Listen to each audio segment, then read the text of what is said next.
네, 오늘의 킹덤 주제는 정치인 대 기자, 프레임 전쟁 시작됐다 합니다. 전쟁이 시작됐다. 이게 어떤 내용입니까?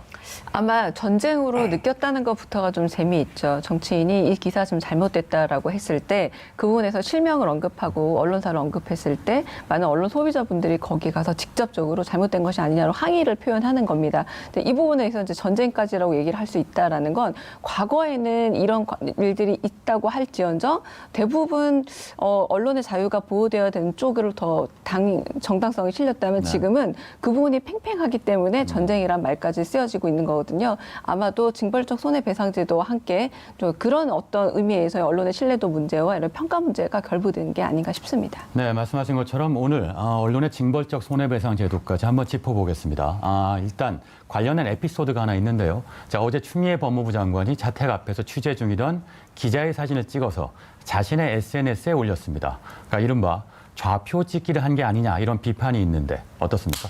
네, 어제였습니다. 15일 오전 추 장관은 오늘 아침 아파트 현관 앞에 기자가 카메라를 들고 나타났다라면서 이 차 안에서 해당 기자를 촬영한 것으로 보이는 사진 2장을 본인의 SNS에 게시했습니다. 그러면서 출근을 방해함으로 이 상황이 종료될 때까지 집에서 대기하며 일을 봐야겠다라고 언급을 했는데요. 추 장관은 지난 9개월간 언론은 아무 데서나 저의 전신을 촬영했다. 사생활 공간인 아파트 현관 앞도 침범을 당했다라면서 흉악범을 대하듯 앞뒤 안 맞는 질문도 퍼부었고 이 광경을 보는 아파트 주민들도 매우 불편해했다라고 내용을 적었습니다.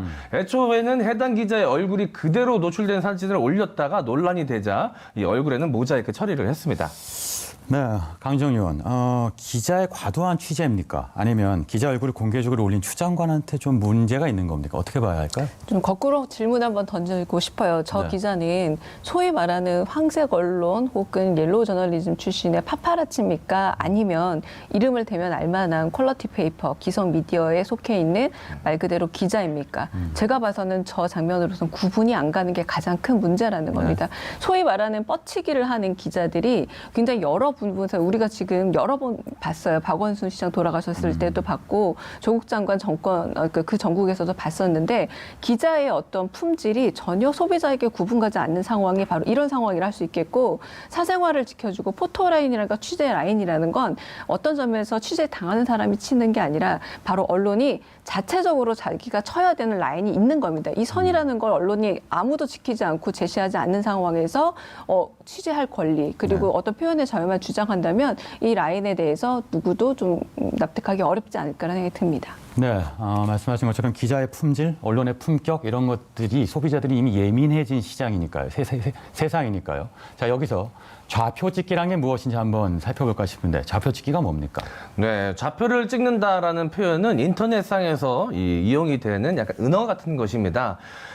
본인들이 혹은 본인과 뜻을 같이 하는 일종의 이 단체, 이 지지자들이 공격 혹은 방어를 해야 될 컨텐츠나 이 기사 등의 주소를 공유하고 단체로 몰려가서 댓글을 악플을 단다거나 이 선플을 다는 이 단체 행동을 뜻하는데요. 이렇게 좌표가 찍히게 되면 수백 개, 수천 개의 댓글은 순식간에 달리게 됩니다. 그래서 준비했습니다. 킹덤 퀴즈를 준비를 했습니다. 들어보시고 정답을 한번 맞춰보시기를 바라겠습니다.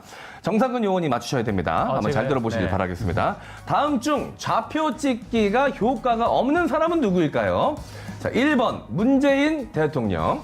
2번, 저 MC 장원. 사진 속 표정은 이미 좌표가 찍힌 것 같네요. 자, 그리고 3번, 진중권 전 동양대 교수. 자, 이 중에 좌표 찍기에 효과가 크지 않은 사람은 누구일까요?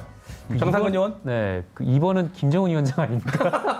사진만 보면 좀 그런 것 같은데. 네. 아, 좀 네. 뭐라 그래요? 튀는 사람이 한 명 있긴 한데. 네, 네. 바로 2번 아닙니까? MC 장원. 맞습니다. 네. 정답은 2번 저 MC 장원입니다. 이유는요, 좌표를 찍으면 이제 몰려가서 선풀이나 악플을 달아야 되는데, 일단 좌표가 찍힐 만한 기사가 나오질 않습니다.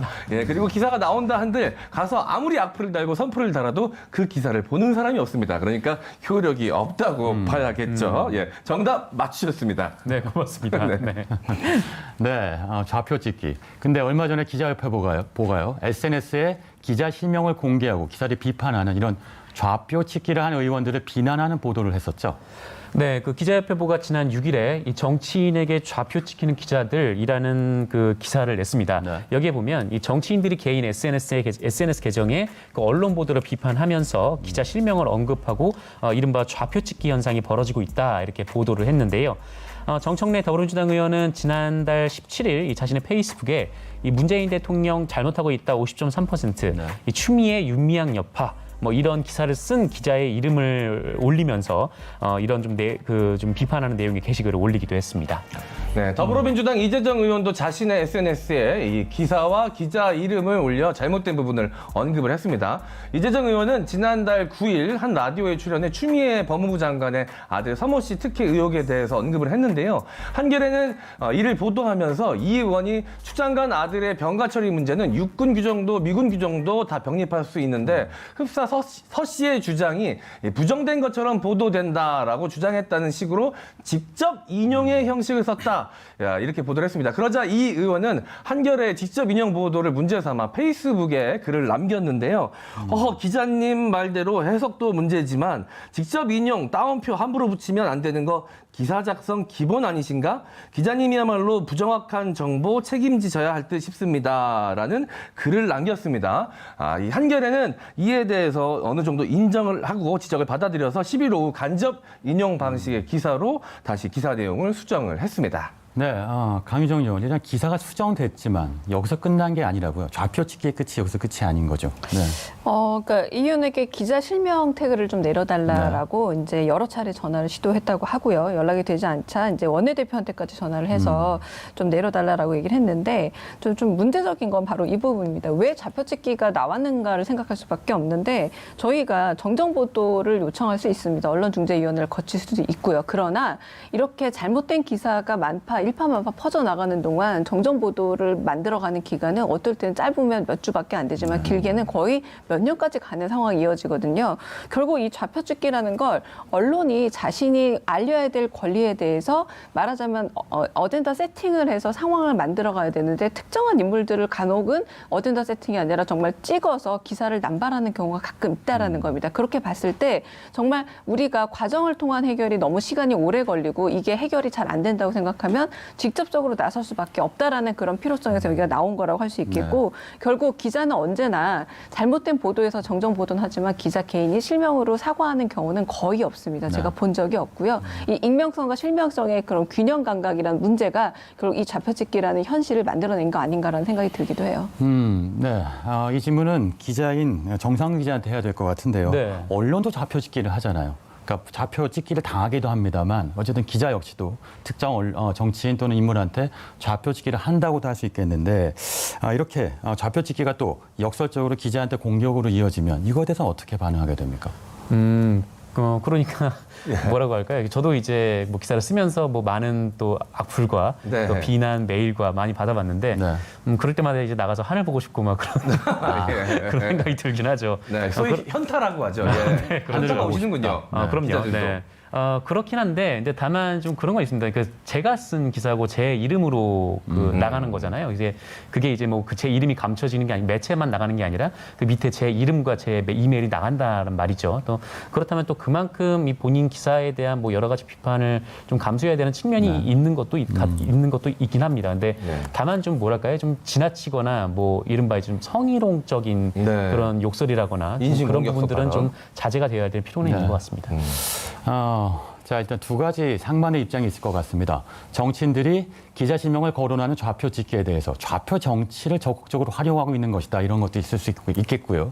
잘못된 기사에 대해 기자가 평가받는 것은 당연하다. 이런 평가도 있겠는데 어떻게 분석할 수 있을까요? 지금 현재의 좀 위치를 우리가 한번 좌표를 찾아보자면 한국의 언론 자유도는 세계 42위 수준으로 상당히 자유로운 편입니다. 그러나 신뢰도가 꼴찌인 이유는 바로 이 부분과도 연관이 되는데 우리가 러시아라던가 멕시코 같은 나라에서 기자들이 자신의 생명의 위협을 느끼면서 기사를 쓰는 경우가 많습니다. 그러나 절대 우리나라에서 생명의 위협을 느낄 일은 없고 한편으로 기자로서 밥줄이 끊긴다라는 위협도 거의 없습니다. 그러나 최근에 이제 눈치 보고 위험을 느끼는 게 바로 이 일반적인 언론 소비자들의 눈치와 그 위험을 느끼기 시작했다는 건데 이 부분에서 또 하나 우리가 언급해야 될 건 뭐냐면 언론의 기사라는 게 바일 안에 실려 있는 기자 한 사람의 어떤 기사로 완성되는 게 아니라 사실은 데스킹 과정이라는 점에서 그 언론사의 입장도 들어간다라는 네. 부분이거든요. 그래서 지금은 기자에 대한 어떤 개인 공격이 많지만 우리가 조금 더 현명하게 보기 시작한다면 어떤 점에서 언론사의 구조 자체적으로 문제가 있기 때문에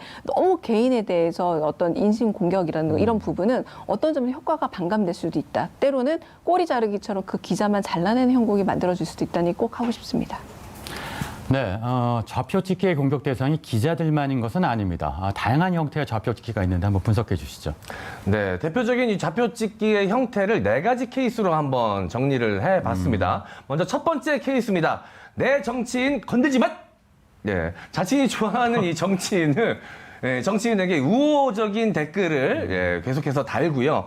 좋아요를 마구마구 누릅니다. 이 지지 행위는 이들만의 은어인 이 좌표 찍기와 지원으로 이루어진다고 하는데요. 이 특정 기사나 콘텐츠의 주소를 공개해 이 좌표 찍기를 하면 일부 댓글을 이제 베스트 댓글로 만들거나 추천 토록하는 행위를 지원이라고 하는데요. 이 지원의 방식을 좀 설명을 드리자면 본인들이 주로 이제 출입을 하게 되는 커뮤니티의 공격 대상 혹은 방어 대상 기사에 좌표를 찍습니다. 그러니까 주소를 공유하는 것이죠. 그러면 모두가 몰려가서 선플 내지는 악플을 씁니다.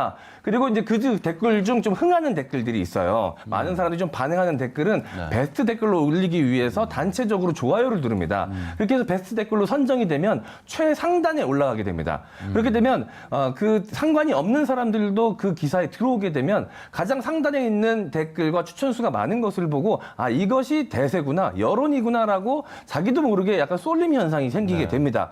이런 과정들 때문에 이 지원이라는 형태를 띠게 되는 것이고요. 자, 두 번째, 밉상 정치인 총공격.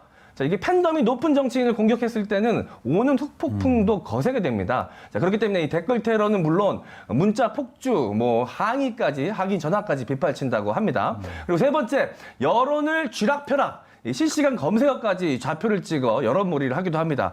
한때 이 조국 힘내세요와 이에 반발하는 조국 사퇴하세요가 이 검색어 1, 2위를 다툰 적이 있기도 하지요. 그리고 네 번째로 많이 활용되는 게 마음에 안 드는 기사 내렸! 위에 언급한 것처럼 이 잘못된 기사나 마음에 안 드는 기사의 좌표를 공유하고 그 기자를 공격하는 행위를 뜻합니다. 네, 여러 가지 형태의 좌표 찍기가 있는데요. 좌표 찍기에 부작용이 있다면 어떤 게 있을까요? 어떤 점에서 제가 말씀드렸다시피 언론이 지금까지 유지해온 여러 관행들을 깨부수는데 이런 좌표 혹은 언론 소비자의 저는 좌표 찍기라기보다 적극적 동참행위라고 부르고 싶어요. 근데 이런 것들이 영향을 미치긴 하지만 이게 어떤 부분에서 긍정적이든 부정적이든 정치적으로 활용된 맥락이라는 건 언제나 존재한다는 겁니다. 그러니까 우리가 생각하기에 위험성이 없는 정치 집단이 있을 때는 괜찮고 하지만 이거 똑같은 논리로 반대에서도 좀 활용될 수 있는 측면이 있기 때문에 그 부분에서 과도하게 정치적인 어떤 활용 이 부분에 대해서는 언론 소비자들을 원하지 않는다고 생각을 해요. 말 그대로 소비자로서의 소비자 주권 행위를 보여주는 것이기 때문에 그 부분에서 정치적 활용을 좀 조심해야 되지 않을까 싶습니다. 네, 근데 기자협회보가 거론한 의원들이 공교롭게도 여당 의원들이 대다수입니다. 그러니까 보수 야당 의원들에 대한 대응 좀 다르다는 얘기가 나오고 있고 이런 비난 여론이 있는데요. 네. 어떤 일들이 있었습니까? 네, 이 언론들에 대한 지난 여론, 이 야당 의원들의 반응도 한번 정리를 해봤습니다. 홍준표 무소속 의원은 자유한국당 이 대표 시절에 MBN의 유려해 전 최고위원 성희롱 의혹 보도에 반발해서 MBN의 당사 출입 금지와 취재 거부를 선포했습니다. 참고로 말씀드리자면 이 성희롱 의혹은 재판에서 무혐의 처분이 됐고요. 오히려 이제 성희롱을 하지 않았다라고 발언하면서 성희롱할 대상자가 따로 있지 뭐 이런 식의 발언을 해서 오히려 모욕죄로 이제 배상 처분을 받았습니다. 역시 진격의 홍준표 의원입니다.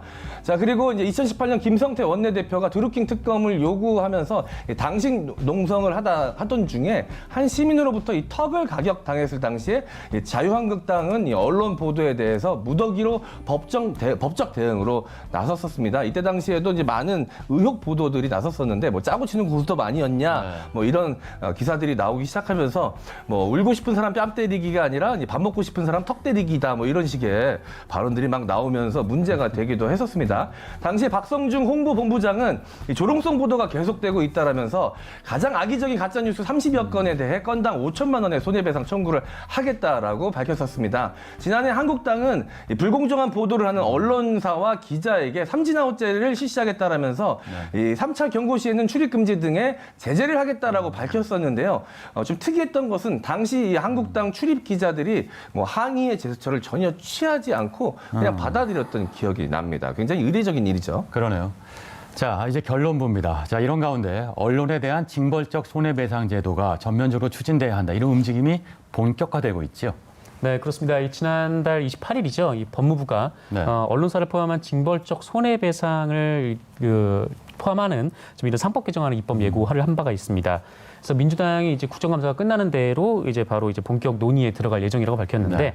이 법조계와 언론계에서는 좀 이 표현의 자유를 위축시킬 수 있다, 좀 우려가 좀 나오고 있지만, 하지만 법무부 측에서는 이 악의적인 왜곡 보도에 한해서만 적용되는 법이다, 좀 이런 입장을 밝힌 바가 있습니다. 네, 미디어 오늘이 했던 여론조사를 찾아봤더니요, 국민들의 한 81%가 이런 징벌적 손해배상 제도에 대해서 찬성하더군요. 그만큼 언론의 신뢰도가 바닥이라는 뜻일 텐데, 징벌적 손해배상 제도가 도입된다면 언론의 신뢰도가 좀 높아질까요? 신뢰도라기보다는 결국은 신뢰도가 낮기 때문에 상벌 제도를 통해서 신뢰도를 회복할 수밖에 없다라는 겁니다. 그러니까 언론이 가지고 있는 자정 능력, 현재 우리가 활용하고 있는 자정 능력이 더 이상 자정할 수 있는 힘이 없다라는 게 공통점을 할 수 있겠는데요. 가령 지금 아까 잠깐 얘기했지만 뭐 윤 총장에 대해서 한겨레가 굉장히 급하게 사과를 했고 한동훈 검사장에 대해서도 KBS가 금방 바로 오보 인정하고 정정을 했습니다. 그러나 이것이 선택적으로 왜 언론의 정정 기능은 활용되고 있는가? 그렇다면 언론이 가장 무서워하고 그리고 가장 겁내는 게 뭐냐? 지금 합의를 이룬 게 돈이라는 겁니다. 잘못된 부분에 대해서 배상을 할 때 더 이상 무책임한 따옴표 속에 숨어서 원하는 말 하고 싶은 프레임을 마음대로 남발하는 상황이 없어지지 않을까라는 게 대개의 합의를 이뤘다는 거죠. 그리고 지금 언론사들이 모두 이렇게 몸을 움츠리고 있는 이유도 역시 돈을 통한 배상이라는 게 무섭기 때문입니다. 그래서 저는 아마 이 대세를 거스르기는 힘들 것이다. 아마 좀 흘러가게 되지 않을까 싶습니다. 네, 정교한 입법이 필요해 보입니다만 그러나 대세는 분명히 정해졌다. 이렇게 정리할 수 있겠습니다. 자, 오늘 정치인 대 기자, 프레임 전쟁이 시작됐다는 주제로 얘기 나눠봤습니다. 오늘의 킹덤으로 이렇게 제시해 봅니다. 정치인이 다 아는 걸 기자만 모르고 국민이 다 아는 걸 정치인만 모른다. 네, 여러분도 한 번쯤 생각해보는 시간을 가졌으면 합니다. 자, 강유정, 정상근 의원과는 여기서 인사드리겠습니다. 두 분 수고하셨습니다. 고맙습니다.